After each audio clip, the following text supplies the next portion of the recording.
Mulai ya. Baik, selamat pagi teman-teman. Selamat pagi Bapak Dr. Imade Endra Kartika Yuda SMSC sebagai dosen pengampu mata kuliah Pasar dan Lembaga Keuangan kelas D1. Di sini kami dari kelompok 5 akan mempresentasikan materi tentang landasan teori terkait perbankan. Bisa di next. Sebelum itu, izinkan kami memperkenalkan diri terlebih dahulu, dimulai dari saya. Perkenalkan, nama saya Marcelia Maharani Putri dengan NIM Mahir 148. Perkenalkan, nama saya Arvina Brilian dengan NIM 140.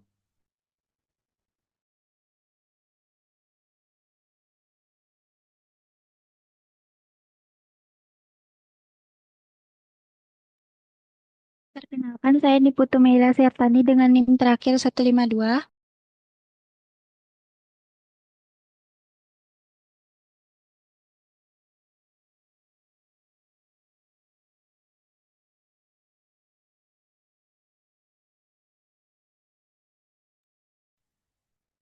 Nama saya Isa Baru dengan nomor 147.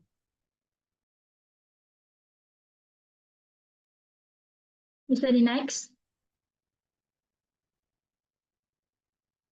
Baik, di sini ada subbahasan yang akan kami presentasikan pada pagi hari ini. Yang pertama ada sejarah perbankan, lalu ada jenis usaha bank, fungsi bank di Indonesia, jenis produk dan jasa perbankan, pengaturan, pengawasan, dan juga profesi di industri perbankan. Yang terakhir ada kasus Lehman Brothers, dampak faktor 88, dan lemahnya kasus Barings Bank. Bisa di next. Baik, untuk materi pertama terkait sejarah perbankan yang akan dijelaskan oleh rekan saya. Baik, untuk materi pertama di sini ada sejarah perbankan. Next. Jadi, menurut Undang-Undang Nomor 10 Tahun 1998, bank itu merupakan badan usaha yang menghimpun dana dari masyarakat dalam bentuk simpanan dan menyalurkannya kepada masyarakat dalam bentuk kredit ataupun bentuk lainnya dalam rangka meningkatkan taraf hidup masyarakat banyak. Lalu perbankan itu adalah segala sesuatu yang menyangkut tentang bank, mencakup kelembagaan, kegiatan usaha, serta cara dan proses dalam melaksanakan kegiatan usahanya. Bisa nih, next. Nah, di sini ada sejarah perbankan secara umum, yang dimana sejarah perbankan itu dikenal oleh dunia itu berawal dari daratan benua Eropa, yang dimulai dari zaman Babilonia, yang kemudian menyebar ke zaman Yunani kuno dan juga Romawi. Jadi bank-bank yang telah terkenal ini pada saat itu di benua Eropa, contohnya adalah Bank Venesia pada tahun 1171, kemudian disusul oleh Bank of Genoa dan Bank of Barcelona pada tahun 1320. Sedangkan perkembangan perbankan di dataran Inggris ini sebagai negara yang banyak menjajah bangsa lain itu baru dimulai pada abad ke-16. Yang dimana hal ini terjadi karena Inggris itu begitu aktif dalam mencari daerah penjajahan, maka perbankannya pun uh, ikut dibawa ke wilayah jajahannya seperti di benua Amerika, Afrika, dan juga Asia yang memang sudah dikenal pada saat itu memegang peran penting dalam perdagangan dunia. Bisa di next. Nah, jika sejarah perkembangan perbankan di Indonesia sendiri itu dimulai pada tahun 1827 dengan didirikannya The Javasche Bank, dan walaupun bank ini itu milik swasta, namun pemerintah Hindia Belanda memberikan wewenang padanya untuk mengedarkan uang kertas dan uang logam di Indonesia, yang dulu itu masih disebut sebagai Hindia Belanda. Dan setelah Indonesia merdeka dan memproklamasikan kemerdekaannya pada tanggal 17 Agustus 1945, pemerintah Indonesia ini mendirikan Bank Negara Indonesia sebagai bank sentral pada tahun 1946. Namun setelah diadakan perundingan ke arah penegakan kedaulatan Indonesia dengan pihak Belanda pada sekitar tahun 1949, itu telah ditetapkan bahwa The Javasche Bank ini akan berfungsi sebagai bank sentral Indonesia. Nah, The Javasche Bank ini berhenti berfungsi sebagai Bank Indonesia itu dan berubah menjadi bank umum pada tahun 1951. Dan The Javasche Bank ini itu dinasionalisasi dan namanya itu diganti menjadi Bank Indonesia. Dan dalam beberapa tahun terakhir juga telah banyak sekali bank-bank pemerintah yang telah berdiri di Indonesia. Bisa di next. Baik, untuk selanjutnya di sini ada materi mengenai jenis usaha bank. Next. Nah, jenis usaha bank ini dapat diklasifikasikan menjadi 6 jenis, yakni yang pertama itu jenis bank berdasarkan fungsi, yang kedua itu jenis bank berdasarkan kepemilikan, yang ketiga itu ada jenis bank berdasarkan status, yang keempat itu ada jenis bank berdasarkan kegiatan operasional, yang kelima itu ada jenis bank berdasarkan penciptaan uang, dan yang keenam itu ada perbankan universal dan perbankan spesialis. Bisa di next.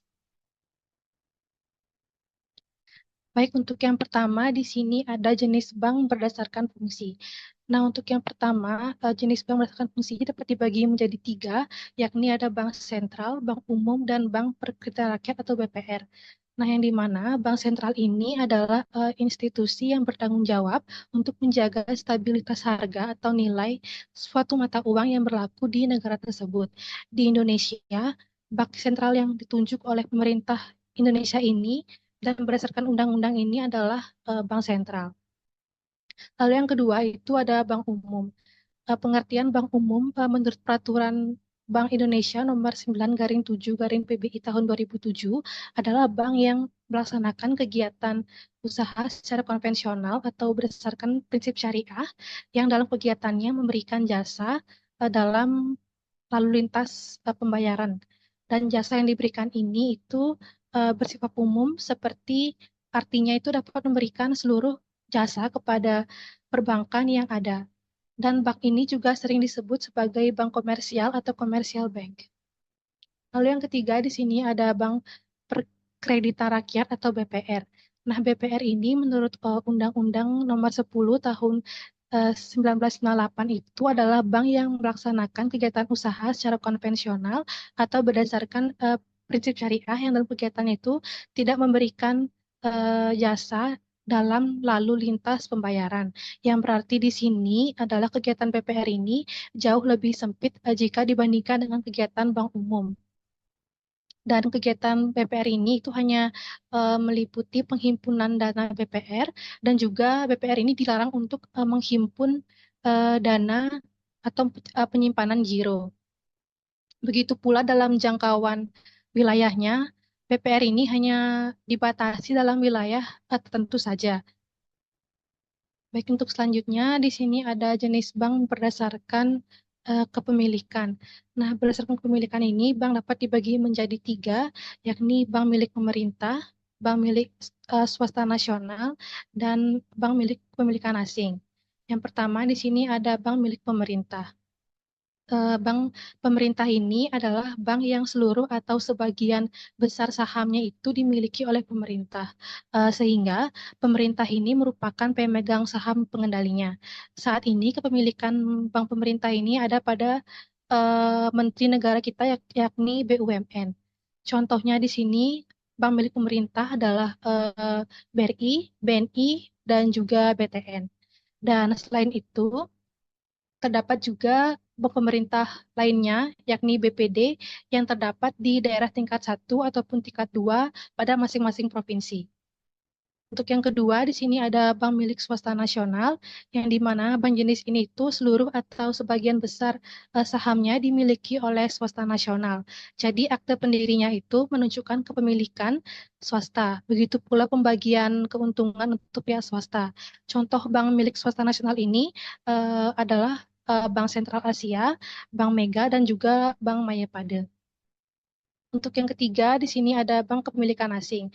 Nah, bank kepemilikan asing ini adalah bank yang sebagian atau seluruh kepemilikannya itu dikuasai oleh pihak asing, yang di mana pihak asing ini telah terbukti menjadi pengendali atas bank tersebut.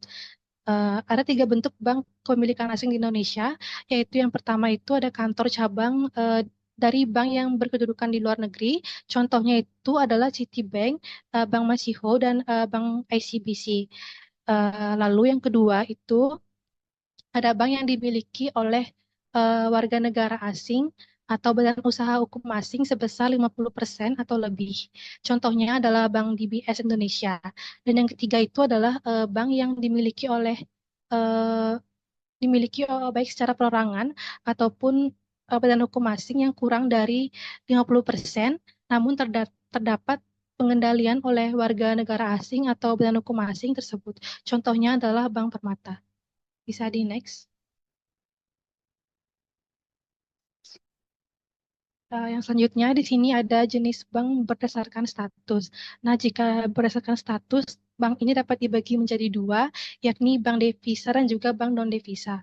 Yang di mana bank devisa ini adalah bank yang sudah memiliki izin untuk melaksanakan transaksi ke luar negeri atau yang berhubungan dengan mata uang asing secara keseluruhan. Misalnya adalah transfer ke luar negeri, inkaso ke luar negeri, transfer ceku, pembukaan dan pembayaran letter of credit, dan juga mungkin bisa jadi transaksi lainnya.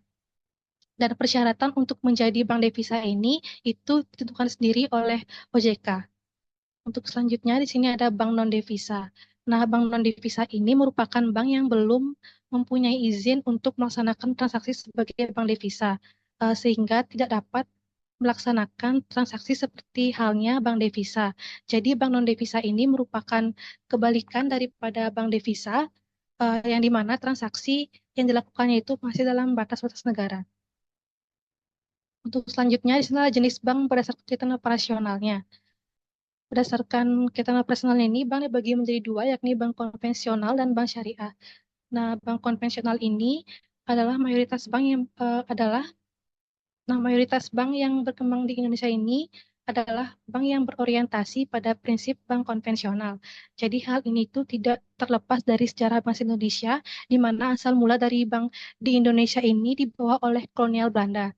Dan bank konvensional sendiri ini adalah bank yang dalam operasionalnya menerapkan metode bunga. Dan bunga ini merupakan harga yang ditetapkan bank dalam memasarkan produk-produk bank dan juga jasa bank. Yang kedua, di sini ada bank syariah. Bank yang berdasarkan prinsip syariah ini belum lama berkembang di Indonesia. Namun di luar negeri, terutama di negara Timur Tengah seperti di Mesir atau Pakistan ini, bank yang berdasarkan prinsip syariah ini sudah berkembang sejak lama. Nah, berdasarkan prinsip syariah ini adalah bank yang menganut aturan perjanjian berdasarkan hukum Islam. Next. Nah, di sini ada yang kelima, di sini ada jenis bank berdasarkan penciptaan uang. Berdasarkan penciptaan uang, bank ini dapat dibagi menjadi dua, yakni bank primer dan juga bank sekunder. Nah, bank primer ini adalah bank yang dapat menciptakan uang kartal, seperti contohnya adalah logam dan uang kertas, dan uang giral, contohnya adalah cek maupun biliet giro. Dan penciptaan uang kartal ini hanya merupakan hak murtal dari Bank Indonesia, sedangkan menciptakan uang giral itu dilakukan oleh bank primer lainnya. Lalu yang kedua ada bank sekunder. Bank sekunder ini adalah bank yang tidak dapat menciptakan uang kartal, dan bank ini itu hanya berperan atau bertugas sebagai perantara kredit dan juga simpan pinjam dari masyarakat saja. Next.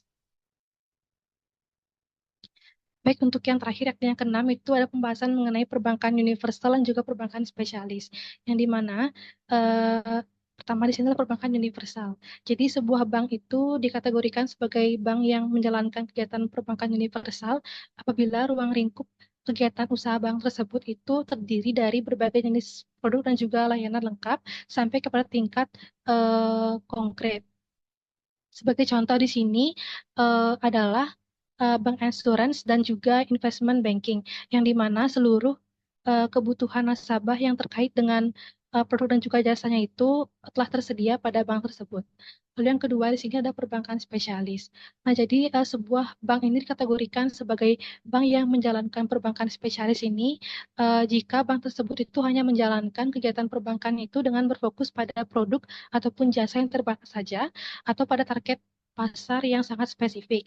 Contohnya adalah seperti bank yang mengkhususkan usaha untuk melayani sektor pertanian, bank yang mengkhususkan untuk penyediaan jasa ataupun produk, dan juga bank yang mengkhususkan pada penyediaan kredit ataupun kepemilikan rumah. Next. Mungkin sekian penjelasan dari saya. Selanjutnya akan dilanjut oleh rekan saya. Terima kasih. Baik, di sini saya akan melanjutkan materi. Eh, Adapun materi tersebut yaitu fungsi Bank Indonesia. Next. Nah, adapun berdasarkan Undang-Undang Nomor 10 Tahun 1998, fungsi Bank di Indonesia itu ada 7. Yang pertama, menghimpun dana simpanan masyarakat. Yang kedua, sebagai penyalur dana atau pemberi kredit. Yang ketiga, mendukung kelancaran mekanisme pembayaran. Yang keempat, mendukung kelancaran transaksi internasional. Yang kelima, penyimpanan barang-barang berharga maupun surat berharga. Yang keenam, pemberian jasa-jasa lainnya. Dan yang ketujuh, dalam penciptaan uang, Bank Umum memberikan uang liberal, yaitu alat pembayaran lewat mekanisme pemindah bukuan atau yang disebut dengan clearing. Next. Selanjutnya ada jenis produk dan jasa perbankan. Next. Nah, di sini dibagi menjadi produk-produk simpanan dan juga produk pinjaman, dan terakhir jasa-jasa perbankan. Next. Adapun produk-produk simpanan atau funding dari perbankan itu yang pertama ada giro, yang dimana giro itu adalah salah satu produk perbankan berupa simpanan dari nasabah perorangan maupun badan usaha dalam rupiah maupun mata uang asing yang penarikannya dapat dilakukan kapan saja selama jam kerja dengan menggunakan warkat cek ataupun biliet giro. Uh, Penarikan uang di rekening giro juga dapat menggunakan sarana penarikan yaitu cek dan juga bilet giro ini. Adapun yang dimaksud dengan cek itu merupakan surat berharga atau alat transaksi pembayaran yang diterbitkan oleh bank sebagai pengganti uang tunai. Cek dikeluarkan oleh bank apabila nasabah mempunyai rekening giro. Nah, di sini adapun jenis-jenis cek, yang pertama ada cek atas nama, yaitu merupakan cek yang diterbitkan atas nama seseorang atau badan hukum tertentu yang tertulis jelas di dalam cek tersebut. Yang kedua ada cek atas unjuk, yaitu merupakan kebalikan dari cek atas nama. Di dalam cek atas unjuk ini tidak tertulis nama seseorang atau badan hukum tertentu. Nah, yang ketiga ada cek silang atau cross CQ, yaitu merupakan cek yang di pojok kiri atau diberi 2 tanda silang. Nah, cek ini sengaja diberikan silang sehingga fungsi cek yang semula tunai berubah menjadi non-tunai atau sebagai pemindah bukuan. Nah, yang terakhir yaitu cek mundur, yaitu merupakan cek yang diberi tanggal mundur dari tanggal sekarang. Next. Di sini adapun perhitungan jasa giro, yang dimana jasa giro itu dapat dirumuskan sebagai berikut dengan keterangan jasa giro itu jasa giro sama dengan jasa giro yang diperhitungkan saldo itu adalah saldo dari nasabah, baik itu suku bunga atau jasa giro dalam persen per tahun, dan juga hari itu adalah jumlah hari pengendapan saldo. Selanjutnya ada pembayaran dengan menggunakan bilet giro. Bilet giro di sini merupakan cara pembayaran yang berbeda dengan cek, di mana penerima dana atau tidak dapat melakukan pencairan secara tunai, tetapi harus melalui pemindah bukuan ke rekening yang bersangkutan. Nah, bilet giro akan berfungsi sama dengan cek silang.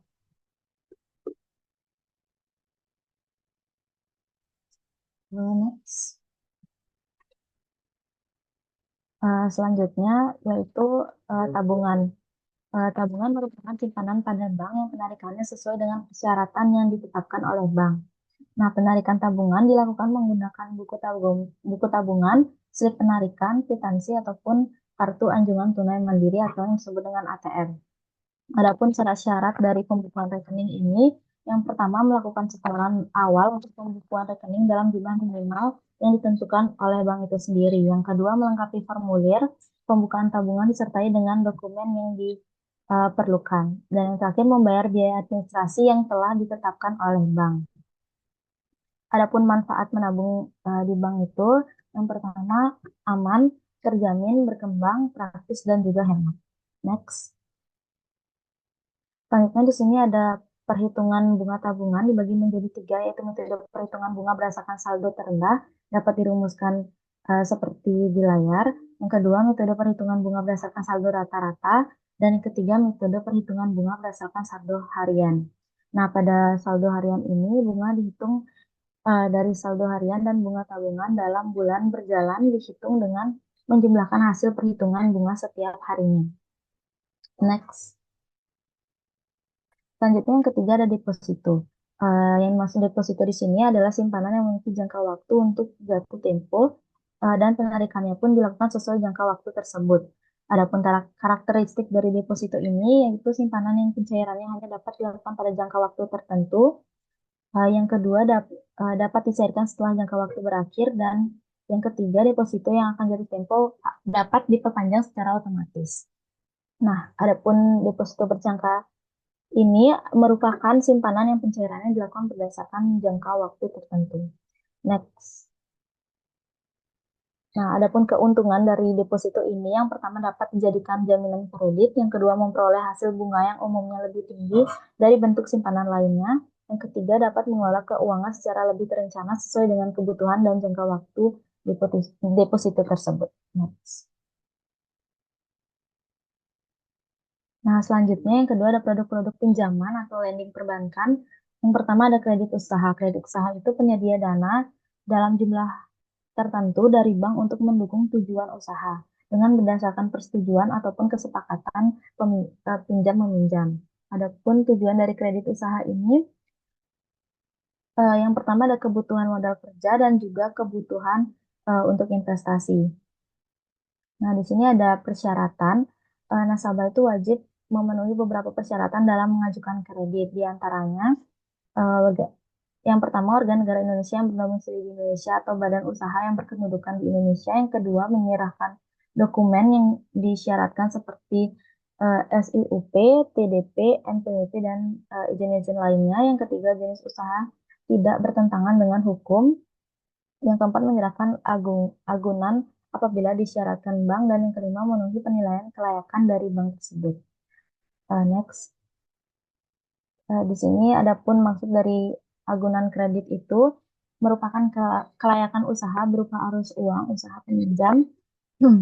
Namun ada kalanya bank membutuhkan agunan tambahan berupa aset untuk lebih meningkatkan keyakinan bank. Adapun beberapa hal yang perlu diperhatikan dalam mengajukan kredit usaha dengan bank adalah yang pertama, nasabah sebaiknya menanyakan kepada petugas bank mengenai kewajiban pokok, bunga, maupun biaya-biaya yang dikenakan sebelum mengajukan permohonan kredit. Yang kedua, nasabah perlu memperhitungkan kemampuan usahanya dalam membayar cicilan atau pokok bunga kredit yang wajib dibayar setiap bulannya. Yang ketiga, nasabah menggunakan fasilitas kredit yang diterima sesuai dengan tujuan, yakni membiayai usaha. Yang keempat, perlu memiliki sikap terbuka terhadap bank. Yang kelima, harus memahami perjanjian kredit yang akan ditandatangani.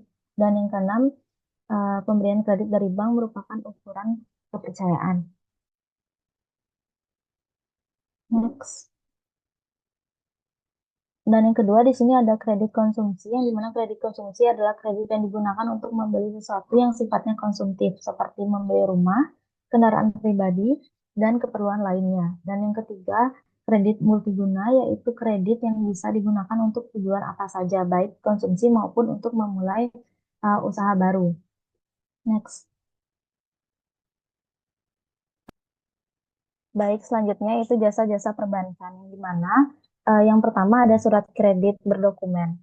Surat kredit berdokumen ini adalah janji tertulis yang diterbitkan oleh issuing bank atas dasar permohonan tertulis atau aplikan atau dirinya sendiri kepada beneficiary untuk membayar atau mengakses draft. Adapun jenis dan manfaat dari letter of credit ini, yang pertama ada berdasarkan ruang lingkup transaksinya, yang kedua berdasarkan tenggang waktu pembayaran, yang ketiga berdasarkan klausula pembatalan sepihak, yang keempat berdasarkan klausula pengalihan hak, yang kelima berdasarkan klausula penentuan tentang penunjukan pihak advising bank, dan yang terakhir ada berdasarkan cara pembayaran kepada beneficiary-nya. Next. Selanjutnya yang kedua ada bank garansi, yang dimana bank garansi ini adalah jaminan dalam bentuk warkat yang diterbitkan oleh bank kepada nasabah, yang mengakibatkan bank akan membayar kepada pihak yang menerima jaminan apabila pihak yang dijamin atau dalam hal ini adalah nasabah yang bersangkutan one prestasi. Selanjutnya ada manfaat dari uh, LC ini. Yang pertama ada penerimaan biaya administrasi berupa profesi atau komisi yang merupakan fee based income bagi bank. Yang kedua, pengendapan dana setoran yang merupakan dana murah bagi bank. Yang ketiga, pemberian pelayanan kepada nasabahnya sehingga nasabah menjadi lebih loyal kepada bank.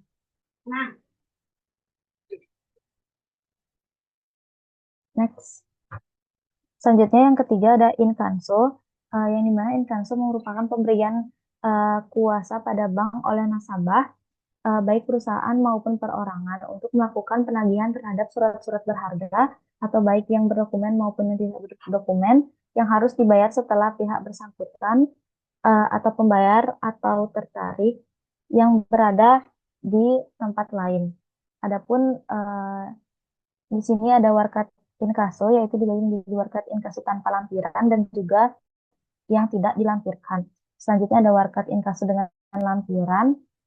Itu warkat inkaso yang dilampirkan dengan dokumen-dokumen lainnya seperti kwitansi, faktur, polis asuransi, dan dokumen-dokumen penting.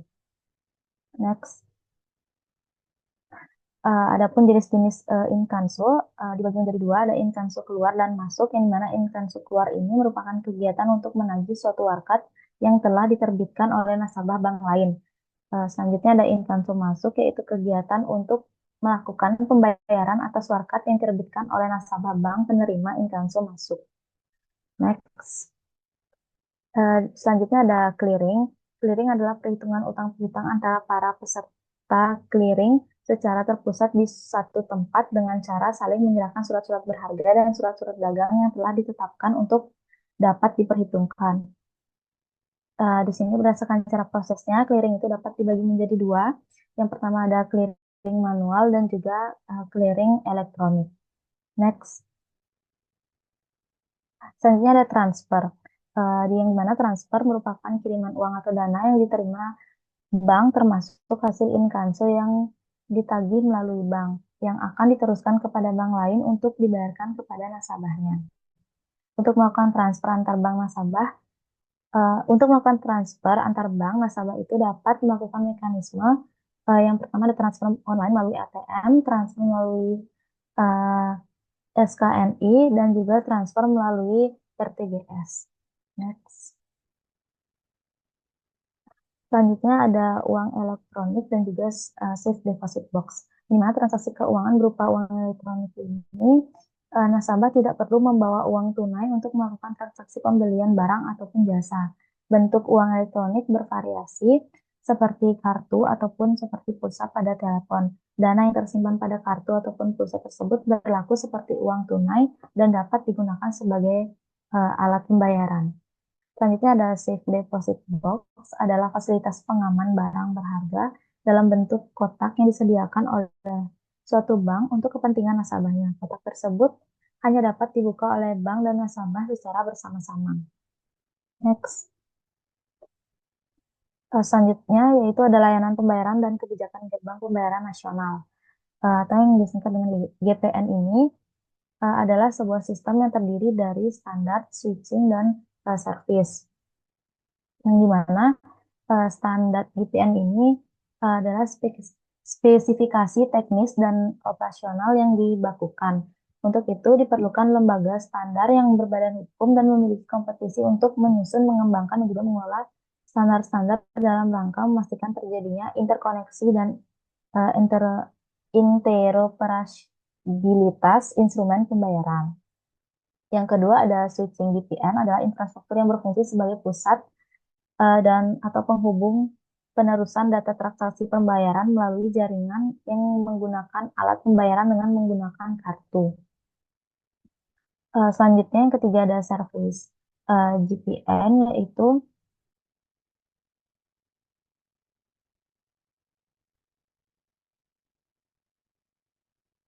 selanjutnya adalah service GPN, yang dimana service GPN ini merupakan layanan yang disediakan untuk memenuhi kebutuhan industri sistem pembayaran retail. Nah, lembaga servis menjaga keamanan transaksi pembayaran dan kerahasiaan dari data nasabah seperti melakukan rekonsiliasi clearing dan penyelesaian transaksi serta mengembangkan sistem untuk mencegah sistem fraud atau manajemen risiko.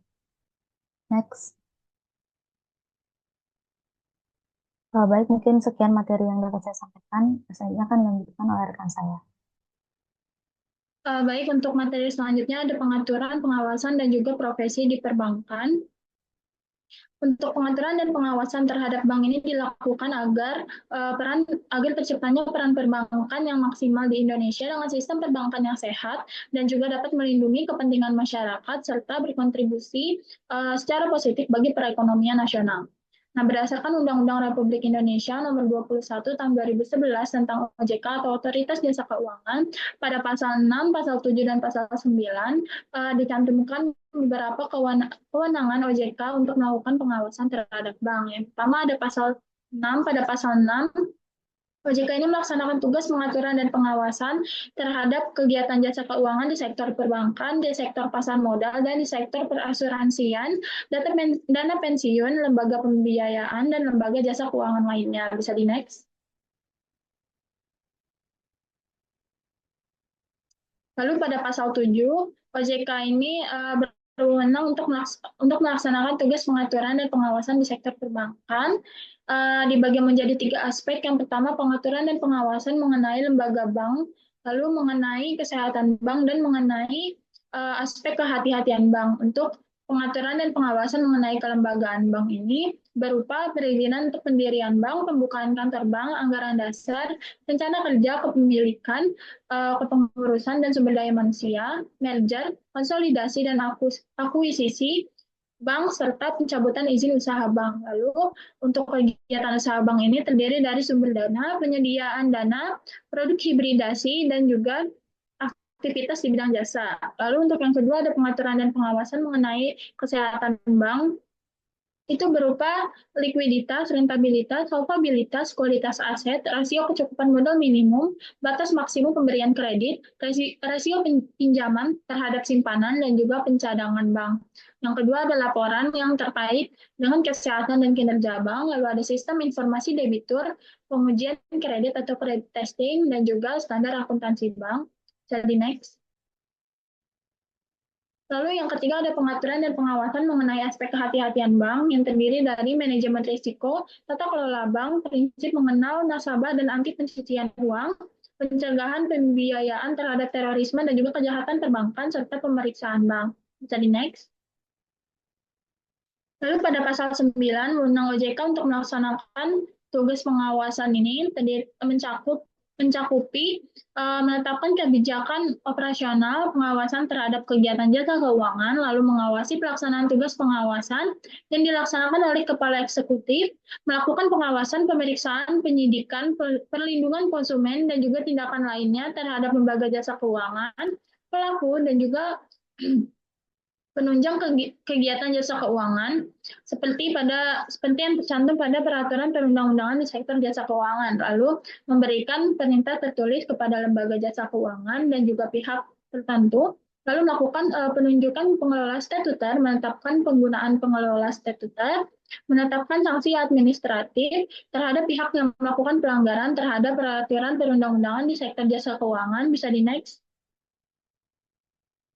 Lalu yang terakhir memberikan atau mencabut izin usaha, izin orang perseorangan, efektifnya pernyataan pendaftaran, lalu surat tanda terdaftar, persetujuan melakukan kegiatan usaha, pengesahan, persetujuan atau penetapan pembubaran, serta penetapan lainnya seperti yang tercantum dalam peraturan perundang-undangan di sektor jasa keuangan. Bisa di next. Di sini ada beberapa pertimbangan-pertimbangan dalam melakukan pengawasan bank yang dilakukan oleh OJK, terbagi menjadi 2 aspek. Yang pertama berdasarkan karakteristik dan juga potensi kegagalan suatu bank. Untuk berdasarkan karakteristik usaha bank ini, bank menghimpun dana masyarakat dalam bentuk giro, tabungan, dan deposito dalam persyaratan modal minimal 8% dari total aktiva tertimbang menurut resiko. Lalu bank merupakan lembaga kepercayaan yang membutuhkan pengawasan agar masyarakat yakin akan keamanan dananya. Lalu ketika terjadi mismatch antara sumber dan penyaluran dana bank, diperlukan pengelolaan likuiditas yang memadai. Nah, sumber dana untuk bank ini bisa berasal dari dana pihak ketiga dalam jangka pendek atau kurang dari 1 tahun, dan juga penyaluran dana berupa kredit dan surat berharga dalam jangka panjang, yaitu lebih dari 1 tahun. Lalu bank juga memerlukan pengurus dan juga manajemen yang memiliki kemampuan dan integritas yang tinggi untuk mengelola bisnis dan juga mencegah fraud. Dan terakhir, fungsi bank dalam menghimpun dan menyalurkan dana masyarakat ini dapat membantu pertumbuhan ekonomi dan juga pemerataan pembangunan. Lalu yang kedua, ada potensi kegagalan suatu bank yang bersifat sistemik. Yang pertama ini ada krisis perbankan yang terjadi akibat penarikan dana nasabah secara masif yang mana dapat mengganggu likuiditas bank dan juga berpotensi untuk meningkatkan suku bunga. Lalu yang kedua ada ketidakstabilan ekonomi yang mana dapat mendorong sulitnya perolehan kredit dari bank karena tingginya suku bunga yang menyebabkan banyak sekali PHK dari perusahaan yang mengalami penurunan usaha. Lalu yang terakhir ada biaya perbaikan bank yang gagal sangat tinggi dan juga dapat menyebabkan pelarian modal, krisis nilai tukar, serta memerlukan dana bailout. Jadi next.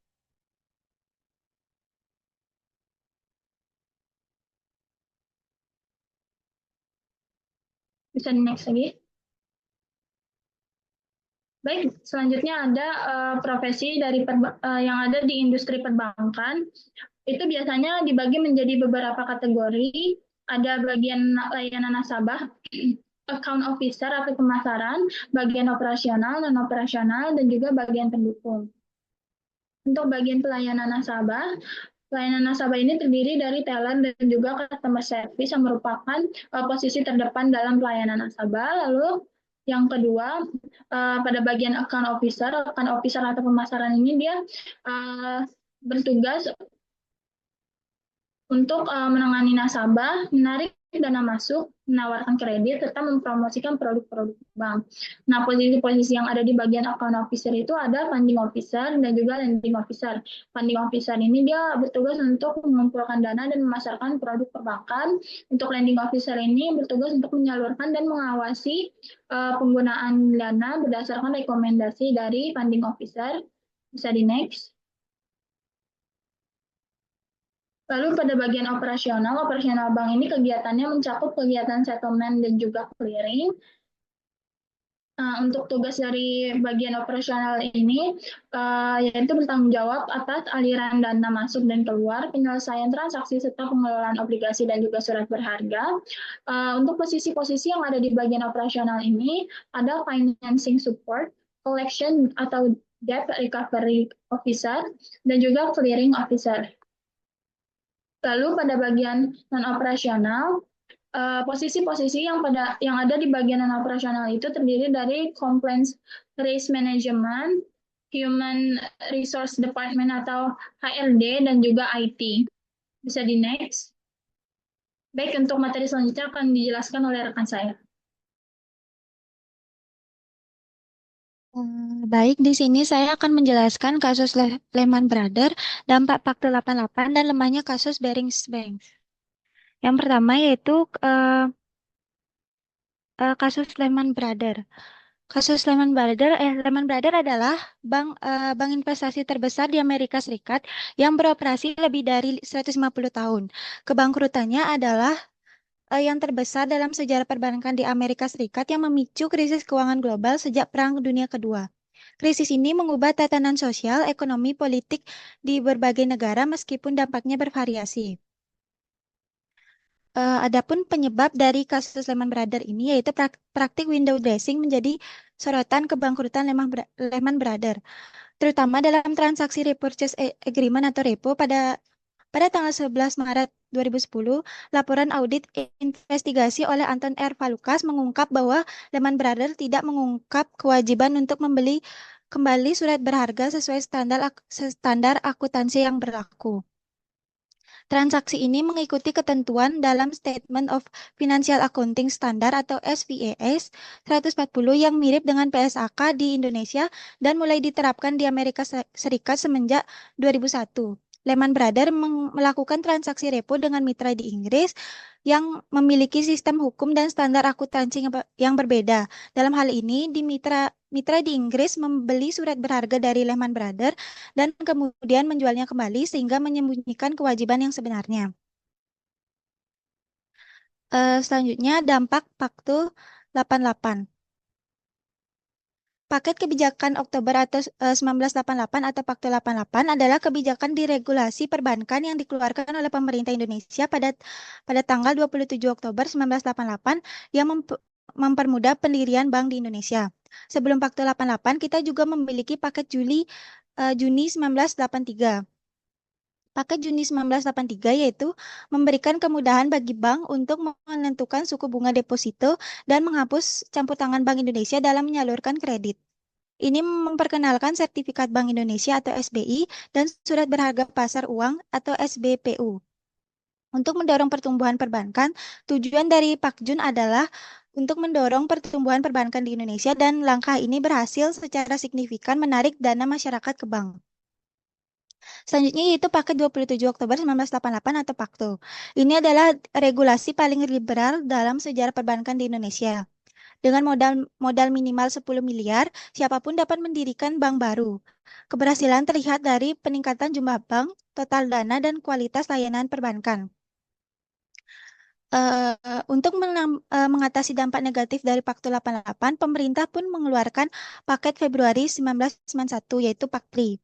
Salah satu aturan utama dari paket ini bahwa modal sendiri bank harus mencapai 8% dari total aset yang dikenakan sebagai CER atau Capital Adequacy Ratio. Ketentuan ini mendorong bank-bank untuk meningkatkan modal mereka karena pada saat itu bank yang banyak memiliki CER sekitar 5%. Peluncuran Pakpri diwarnai oleh berbagai peristiwa buruk di sektor perbankan Indonesia seperti runtuhnya Bank Duta akibat masalah dalam transaksi valuta asing atau ambruknya Bank Umum Majapahit. Lalu yang terakhir, Peraturan Pemerintah Nomor 70 Tahun 1992 yang menaikkan modal minimum untuk mendirikan bank yaitu menjadi 50 miliar yang sebelumnya 10 miliar. Kebijakan ini jelas bertujuan untuk mengontrol pertumbuhan bank yang hampir tidak terkendali pada tahun 1992. Tercatat ada 17.000 bank, di mana 8.400 diantaranya adalah bank pengkreditan rakyat atau BPR.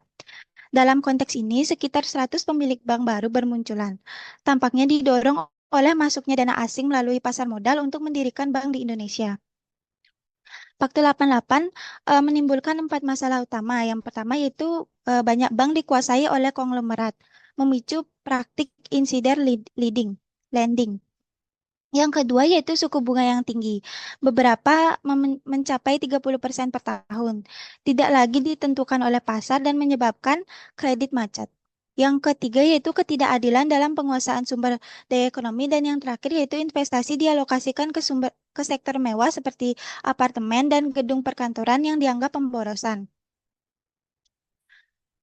Selanjutnya yaitu lemahnya kasus Barings Bank. Barings Bank didirikan oleh Sir Francis Baring pada tahun 1762, merupakan bank dagang tertua di Inggris yang terlibat dalam berbagai kegiatan keuangan. Namun pada tahun 1995, bank ini bangkrut setelah mengalami kerugian sebesar 1,4 miliar dolar, jauh melebihi modalnya sekitar 900 juta dolar. Kebangkrutan ini disebabkan oleh ketidakmampuan memenuhi kewajiban trading yang dibuka oleh Nick Nelson, seorang trader di Barings Futures Singapura yaitu atau BVS. Kehancuran ini bermula pada tahun 1992 ketika Leeson mulai melakukan transaksi ilegal setelah diizinkan untuk trading derivatif. Sebagai trader, ia bertanggung jawab untuk mengambil posisi dalam kontrak opsi dan berjangka. Manajemen puncak Barings kurang memahami risiko bisnis properti yang menyebabkan mereka gagal menyadari bahwa laba yang besar dilaporkan oleh Leeson tidak mungkin diperoleh tanpa risiko yang tinggi. Ada beberapa pelajaran yang diambil dari kasus Barings Bank antara lain yang pertama yaitu kurangnya pemahaman manajemen. Manajemen puncak Barings tidak memahami bisnis trading sehingga gagal mengenali risiko yang diambil oleh Leeson.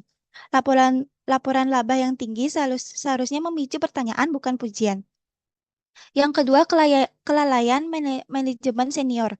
Manajemen senior kurang memahami resiko derivatif yang penting untuk merumuskan strategi dan mengontrol prosedur operasi. Hal ini berkontribusi pada kehancuran bank.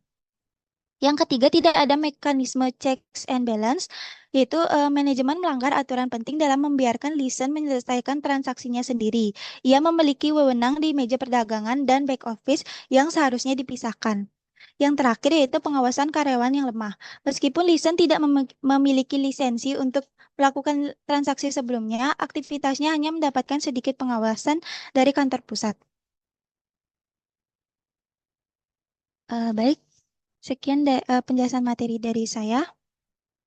Saya kembalikan ke moderator. Baik, terima kasih.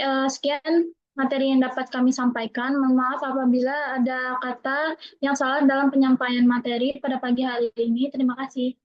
Selamat pagi.